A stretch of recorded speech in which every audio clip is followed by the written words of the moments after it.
In this video I'm going to show you some of the basic elements of interface and how to build a very simple ship. What you see here in the middle of the screen is your gate into space. You can only spawn ships within the radius of the gate. If you lose all your gates, then the game is over, so you have to protect them. The interface in Drovoid is based on sliding panels. You can click on their border to unfold and fold these panels.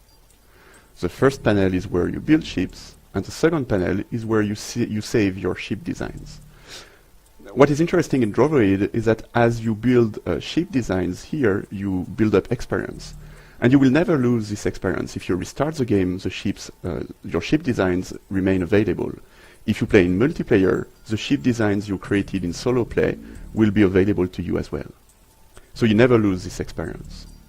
Now, sometimes it's interesting to start afresh because you come up with novel, interesting things, but it's up to you to decide whether you want to simply reuse your ships or create new ones. Okay, let's build a simple ship. I'm just going to put a thruster here to move the ship into space, a power cell. So the power cell has to be in contact with the thruster so that they can exchange power. In Drovoid, the behavior of the ship is defined by how the modules connect to each other. Now, in order to move the ship in space, I need to add a logical module. Because we're just starting the game, I'm at level 1, I have only few modules. So the only one available is this remote control, which lets you manually drive the ship. Similarly, I need to put the module in contact with the thruster, otherwise it wouldn't receive orders from it. Okay, let's launch this little ship here. I'm going to zoom in a little bit, and you can see that the ship is, the thruster, is following my mouse, and that thanks to the remote module. Now I can power the thruster by using the spacebar.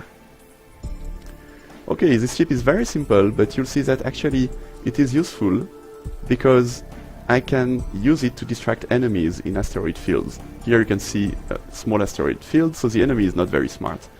I can try to distract it so that the asteroid field is free of any enemy. Okay, that's it. I don't mind too much if my ship is destroyed because, you know, it's not very expensive, so that's fine. Okay, I went far in space now and I'm a bit lost. I can move around by clicking with the left mouse button or by using the keys to simply move. However, you also have these little labels which provide shortcuts between your ships so that you can very quickly find them and see where they are. What you can see here is that the power cell is now depleted, and I can see that because the small progress bar here is actually empty and you have the red dots indicating that the thruster has no power anymore. I will make another tutorial to explain to you how to deal with power in ships. That's a very important aspect of Drovoid. Okay, that's it for now. I hope you will enjoy the game. Bye!